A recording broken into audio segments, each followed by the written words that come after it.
Hello and welcome to delicious cravings kitchen.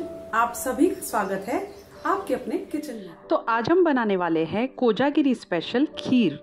ये खास बनाई जाती है कोजागिरी के दिन और इसे छत पे ले जाकर रखा जाता है ऐसी डायरेक्शन में जहाँ पर चांद की जो किरणें आती है, चांद की जो रोशनी होती है या फिर उसकी रिफ्लेक्शन होती है, ठीक इस खीर के ऊपर आनी चाहिए। शरद पूर्णिमा की रात को चंद्रमा की चांदनी से पूरी धरती सराबोर हो जाती है और अमृत की बरसात होती है। इन्हीं मान्यताओं के आधार पर ऐसी परंपरा बनाई गई है कि रात को चंद्रमा की चांदनी में खीर रखने से उसमें अमृत समा जाता है, इसलिए इसे शरद पूर्णिमा कहा जाता है और हम बनाते हैं शरद पूर्णिमा के दिन ये खास खीर। तो चलिए अब शुरू करते हैं खीर बनाना। सबसे पहले हम ले लेंगे एक कढ़ाई। जी हाँ, आपको कढ़ाई का ही इस्तेमाल करना है, बिल्कुल भी आप पतीले का इस्तेमाल नहीं करेंगे। कढ़ाई में डाल दीजिए 2 चम्मच पानी ताकि ये दूध जो है वो बिल्कुल भी नीचे लगे नहीं। गैस के फ्लेम को हाई कर दीजिए और डाल दीजिए इसमें 1 लीटर दूध। तो मैंने भैंस का दूध लिया है, आप कोशिश करके फुल फैट मिल्क ही लीजिएगा क्योंकि ये बहुत जल्दी गाढ़ा हो जाता है और इसके अंदर मलाई बहुत जल्दी आती है। अगर आप गाय का दूध लेते हैं तो उसे पकने में एक तो बहुत वक्त लगेगा और वो बहुत जल्दी थिक नहीं होता है क्योंकि उसमें बिल्कुल भी मलाई नहीं आती है। तो आपको सिर्फ और सिर्फ भैंस का दूध ही लेना है, फुल फैट मिल्क लेना है। इस दूध को अच्छी तरह से उबाल लीजिए। इसे कंटिन्यूसली इसी तरह से चलाते रहना है ताकि ये बिल्कुल भी नीचे लगे नहीं। और जैसे जैसे ये दूध पकता जाएगा आप देखेंगे साइड से अपनी मलाई जो है वो छोड़ता जाएगा। इस मलाई को आपको इस तरह से स्क्रैप करके इसी दूध में मिक्स कर देना है। बहुत अच्छी तरह से जब इसे उबाल आ जाए तब आप गैस के फ्लेम को लो टू मीडियम रखिएगा और इसे उबलने दीजिएगा। तो देखिए दूध अब अच्छी तरह से उबल चुका है। गैस के फ्लेम को लो टू मीडियम कर दूंगी मैं। बर्तन बड़ा लीजिएगा ताकि दूध बिल्कुल भी नीचे गिरे नहीं। आप देख रहे हैं इसकी मलाई अभी से ही बनने लगी है, तो साइडों से इसकी मलाई को अच्छी तरह से स्क्रैप कर लीजिए और इसे उबलने दीजिए 15 से 20 मिनट तक। आपको 1 लीटर दूध को रिड्यूस करना है ऑलमोस्ट 750 ml तक। अब ले लीजिए एक छोटा सा बोल और उसमें डाल दीजिए 15 से 20 केसर के धागे और गरम उबलता हुआ दूध डाल दीजिए इसमें ताकि ये जो केसर है बहुत अच्छी तरह से भीग जाए और ये अपना रंग, खुशबू और स्वाद छोड़ने लगे। इसे रख दीजिए साइड में। और अब लीजिए 8-10 बादाम, 8-10 हम लेंगे काजू, थोड़ी सी मैंने ली है बादाम की कतरन और थोड़ी सी पिस्ता की कतरन। इसी के साथ मैंने यहाँ ली है चारोली या फिर इसे चिरौंजी भी कहते हैं और जायफल जिसे हम नटमेग कहते हैं। बस ये सारी चीज़ें हम इस्तेमाल करेंगे खीर में। और इसी के साथ साथ मैंने यहाँ पिसी हुई चीनी ली है, ये 1/4 कप पिसी हुई चीनी है।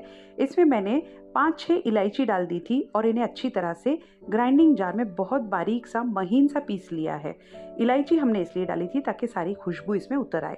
तो देखिए इस जायफल को भी हमें थोड़ा सा कद्दूकस करना है, हमको थोड़ा सा चाहिए। और ये जो काजू और बादाम है इन्हें मैं ड्राई रोस्ट कर लूँगी और थोड़ा सा पीस लूँगी और बाकी के सारे ड्राई फ्रूट्स मैं एंड में यूज़ करूँगी। ये मैं आपको आगे बताऊँगी मैं क्या करने वाली हूँ।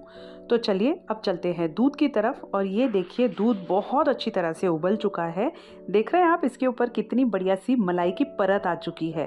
भैंस के दूध में यही फ़ायदा होता है, ये बहुत जल्दी थिक हो जाता है। और ये देखिए इसकी बढ़िया सी मलाई। तो जैसे जैसे दूध पकता जाएगा धीरे धीरे इसकी मलाई साइड से अपने आप ही आने लगेगी। तो इस मलाई को आपको स्क्रैप करना है, इसी दूध में अच्छी तरह से मिक्स कर लेना है। बीच बीच में से आप फ्लेम को थोड़ा सा हाई या लो कर सकते हैं, पर इसे कंटिन्यूसली चलाते रहिएगा। और इस स्टेज पे जब दूध पूरी तरह से उबल जाए तो डाल दीजिए इसमें केसर जो हमने भिगो कर रखा था। देख रहे हैं आप दूध कितनी अच्छी तरह से उबल चुका है। चम्मच के पीछे एक हल्की सी परत नज़र आ रही है और देखिए बहुत अच्छी इसमें मलाई आने लगी है। तो जब तक दूध उबल रहा है तब तक हम मसाले की तैयारी कर लेते हैं। सबसे पहले मैं लूँगी काजू, इन्हें हल्का सा ड्राई रोस्ट करके पीस लूँगी। काजू और बादाम थोड़े से ड्राई रोस्ट करने के बाद दरदरा सा पीस लूँगी मैं इनको, इनका बना दूँगी पाउडर।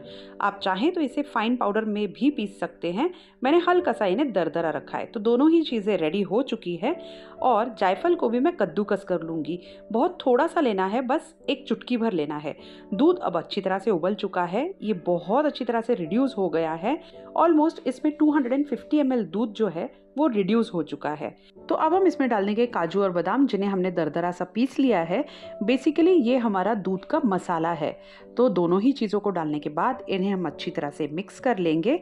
जैसे ही आप इसमें काजू बादाम डालेंगे, आप देखेंगे दूध और भी गाढ़ा होता जाएगा। थोड़ा सा बादाम मैंने निकाल कर रखा है, मुझे ये थोड़ा ज़्यादा लग रहा है। अब आपको इसे कंटिन्यूसली चलाना है।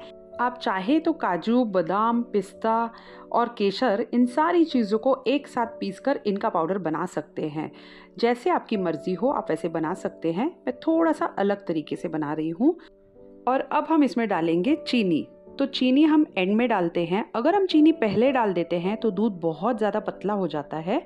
और चीनी को आपको पीस कर लेना है। इसमें इलायची अच्छी तरह से पीसनी है ताकि इलायची का भी फ्लेवर बहुत अच्छी तरह से इसमें उतर आए। मैं डाल रही हूँ इसमें 2.5 चम्मच चीनी। आप चीनी अपने हिसाब से कम या ज़्यादा कर सकते हैं। हम थोड़ा सा कम मीठा खाते हैं। चीनी डालने के बाद एक बार फिर से आपको इसे अच्छी तरह से चला लेना है। और अब आपको इस दूध को कम से कम 3 मिनट तक और अच्छी तरह से पकने देना है ताकि सारी चीज़ों का फ्लेवर इसमें बहुत अच्छी तरह से उतर आए। और एंड में अब इसमें हम डालेंगे जायफल। तो जायफल को मैंने हल्का सा कद्दूकस कर लिया है। बहुत ज़्यादा मत डालिएगा, बस थोड़ा सा ही डालना है ताकि ये बहुत ज़्यादा ओवर फ्लेवर ना हो। जायफल की खुशबू बहुत ही उम्दा आती है इस खीर में। जायफल की वजह से ही इस खीर की बहुत ज़्यादा टेस्ट बढ़ जाती है। और हाँ, शुरू में मैंने आपसे कहा था कि दूध को कढ़ाई में ही उबालना है। उसकी वजह ये है कि आप जब भी मसाला दूध पीने जाते हैं तो आप देखते हैं कि वो लोहे की बड़ी सी कढ़ाई में दूध को अच्छी तरह से उबालते हैं। कढ़ाई में डालने की वजह से दूध बहुत अच्छी तरह से एक तो उबल जाता है और दूसरा वो नीचे तले में लगता भी नहीं है। पतीला जो होता है वो नैरो होता है, इस वजह से दूध उबलता ज़रूर है लेकिन वो तले में लग जाता है। तो इस बात का ध्यान रखिएगा कि आप बड़ी सी कढ़ाई में दूध को अच्छी तरह से उबालते हैं। अब ये दूध पूरी तरह से रेडी हो चुका है। इसे हम निकाल देंगे एक बड़े से बोल में। और आगे एक छोटा सा काम करने वाली हूँ मैं। अब मैं ले लूँगी एक तड़का पैन। उसमें हम डाल देंगे 2 बड़े चम्मच घी। घी गर्म होते ही अब डाल दीजिए उसमें पिस्ता, बादाम और चिरौंजी। तीनों ही चीज़ों को थोड़ा सा आपको पका लेना है और गर्मा गर्म तड़का देना है आपको इस खीर के ऊपर। ये टोटली ऑप्शनल है, आप चाहे तो ये तड़का दे सकते हैं, वरना इस खीर को आप ऐसे ही डायरेक्टली खा सकते हैं। बस घी का तड़का देने के बाद ये जो खीर है इसका स्वाद 100 गुना बढ़ जाता है। आपको एक चम्मच लेना है और हल्के हल्के हाथों से इस तड़के को आपको खीर के ऊपर इस तरह से मिक्स कर देना है। बस हमारी खीर पूरी तरह से रेडी हो चुकी है। वीडियो पसंद आया हो तो एक लाइक कर दीजिएगा और इसे ज़्यादा से ज़्यादा अपने फ्रेंड्स और फैमिली के साथ शेयर करना बिल्कुल ना भूलें। अगर आप हमारे चैनल पे पहली बार आए हैं तो प्लीज़ चैनल को सब्सक्राइब कर दीजिए। और आप सभी को डिलीशियस क्रेविंग्स की ओर से कोजागिरी पूर्णिमा की हार्दिक शुभकामनाएं। And thank you for watching the video.